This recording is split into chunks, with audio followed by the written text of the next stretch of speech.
Mensuration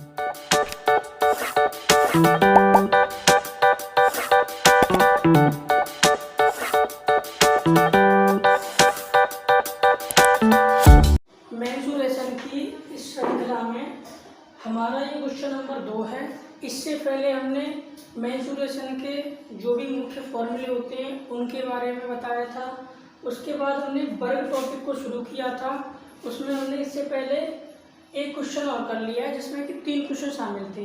अब हम question number 2 को देखते हैं। इसमें भी कितने क्वेश्चन है? 2 क्वेश्चन शामिल है। यदि किसी वर्ग का परिमाप 400 मीटर है, ज्ञात कीजिए क्षेत्रफल और वर्ग का विकर्ण।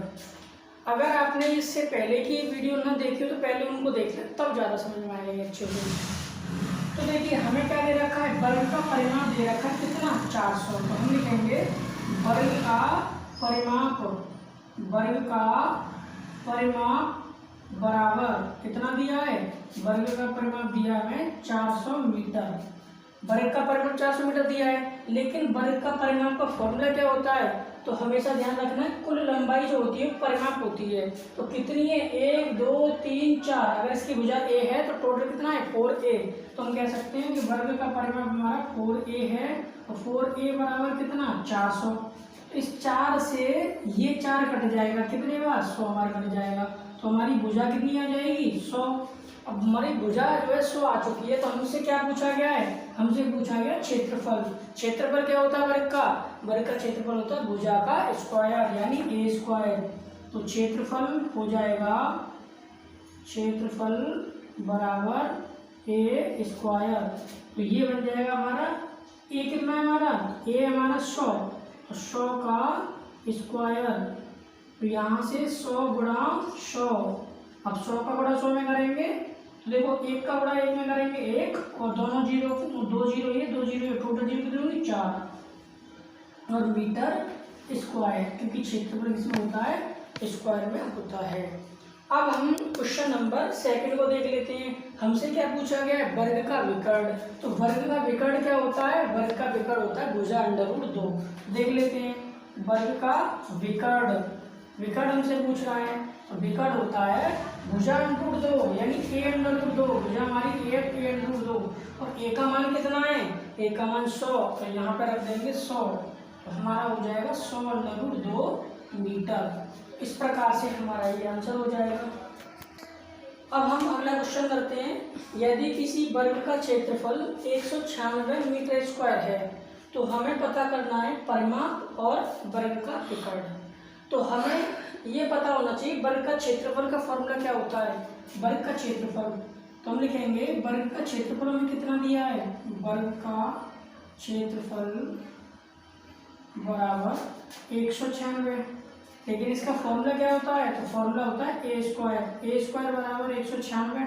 तो यहाँ से ए बराबर कितना हो जाएगा? स्क्वायर हटेगा, स्क्वायर रूट चढ़ जाएगा 196। अब हमें 196 का क्या निकाल देना है? वर्गमूल निकाल देना है। तो देखो वर्गमूल कैसे निकालते हैं? बहुत सिंपल, बेसिक से निकाल दीजिए। 2 से करेंगे, 2 × 18, 1 बचा 2 8 16। फिर 2 से 2 चौक 8, 1 बचा 18, 2 × 18।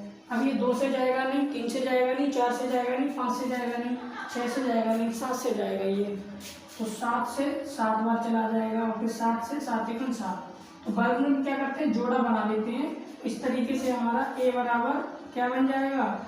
2 गुणा 2 गुणा 7 गुणा 7। ऐसे गुणनफल करके जोड़ा बना लेते हैं तो हमारा a निकल के आ जाएगी 2 गुणा 7। ये पेयर के साथ बाहर आ गई। इस प्रकार से हमारी a कितनी हो गई? 14। लेकिन 14 मीटर। लेकिन हमें a थोड़ी पूछी है, हमें क्या पूछा? परिमाप। तो परिमाप क्या होता है? 4a। इस प्रकार से परिमाप बराबर हो जाएगा हमारा 4a। a का मान कितना है? 14। तो 4 गुणा 14। तो ये हो जाएगा 14 चौका 56 मीटर। अब क्या पूछा है? वर्ग का विकर्ण बताइए। तो वर्ग का विकर्ण निकालना है। तो विकर्ण क्या होता है वर्ग का? वर्ग का विकर्ण होता है भुजा √2 यानी a√2। यहाँ पे a है हमारी भुजा, तो भुजा √2 a√2। a का मान कितना है? a का मान 14। तो ये हो जाएगा 14√2 मीटर। अब हमारा अगला क्वेश्चन है, क्वेश्चन नंबर 4 है अभी हमारा। यदि किसी वर्ग के विकर्ण की लंबाई 13√2 यूनिट है तो उसका क्षेत्रफल कितना होगा, ऐसा हमसे पूछा गया है। और उसके हमें 4 ऑप्शन ये दे रखे हैं। अब देख लेते हैं कैसे करेंगे। किसी वर्ग के विकर्ण की लंबाई, यानी ये होता है हमारा विकर्ण। किसी भी वर्ग के अंदर ये क्या है, ये हमारी विकर्ण की लंबाई है, ये पूरा विकर्ण है, ये हमारा क्या है विकर्ण। तो विकर्ण की लंबाई कितनी है 13√2। ये हमारी जो लंबाई है 13√2, यानी ये पूरी लंबाई है हमारी, यहाँ से लेकर के यहाँ तक की। तो हमसे क्षेत्रफल पूछा गया है, तो हमें अगर डायरेक्टली विकर्ण दे रखा हो और क्षेत्रफल पूछ ले तो सिंपल याद रखते हैं, क्षेत्रफल बराबर विकर्ण d²/2। तो यहाँ से हम डायरेक्टली क्षेत्रफल निकाल लेंगे। तो देख लेते हैं, विकर्ण d कितना दे रखा है 13√2, तो यहाँ कर देंगे 13√2² अब इसका वर्ग कर देंगे, तो 13 का 13 गुणा 13, √2 का √2 गुणा √2, इसका स्क्वायर कर रहे हैं। और बट्टे में कितना है 2, 13 का गुणा 13 में करेंगे तो कितना आ जाएगा 169, √2 का गुणा √2 में करते हैं तो क्या आता है 2/2। इस 2 से ये 2 कैंसिल हो जाएगा, तो कितना, तो 2 से 2 ये कट जाएगा, 169 हमारा बच जाएगा। 169 अब क्या ऑप्शन में है 169 हमारा बी ऑप्शन में है, इसलिए राइट आंसर 169 वर्ग यूनिट हो जाएगा। और हम यहाँ पे भी क्या लिख देंगे, ये वर्ग यूनिट।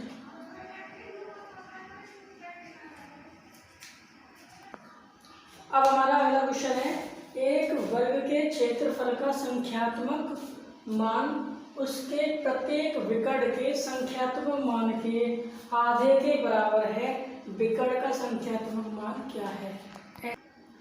ये क्वेश्चन बहुत ही इंटरेस्टेड और बहुत ही इंपॉर्टेंट क्वेश्चन है, समझने की कोशिश करेंगे, बहुत आसान भी है ये। एक वर्ग के क्षेत्रफल का संख्यात्मक मान की बात कर रहा है। एक वर्ग के क्षेत्रफल का संख्यात्मक मान, तो वर्ग का क्षेत्रफल क्या होता है a², वर्ग का क्षेत्रफल क्या होता है a²। आगे चलो, एक वर्ग के क्षेत्रफल का संख्यात्मक मान उसके प्रत्येक विकर्ण के संख्यात्मक मान के आधे के बराबर होता है। आप क्या करेंगे, विकर्ण क्या होता है a√2, विकर्ण क्या होता है a√2।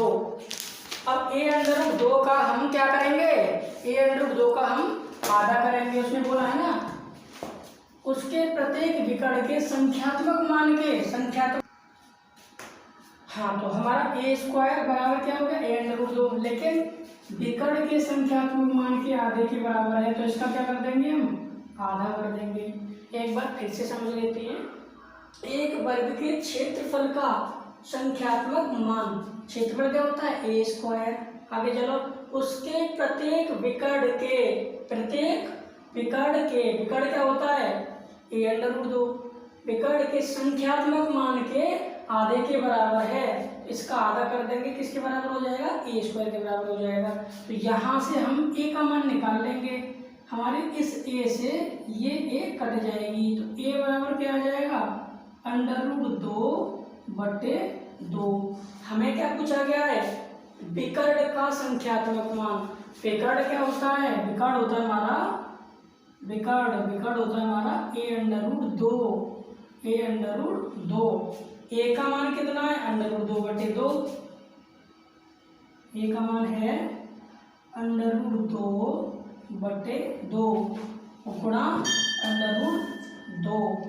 तो यहाँ से हमारा √2 गुणा √2 कितना हो जाएगा 2 हो जाएगा, बटे में कितना 2 से 2 कट जाएगा, कितना आ जाएगा 1। तो हमारे ऑप्शन में कौन सा सही है, पहला वाला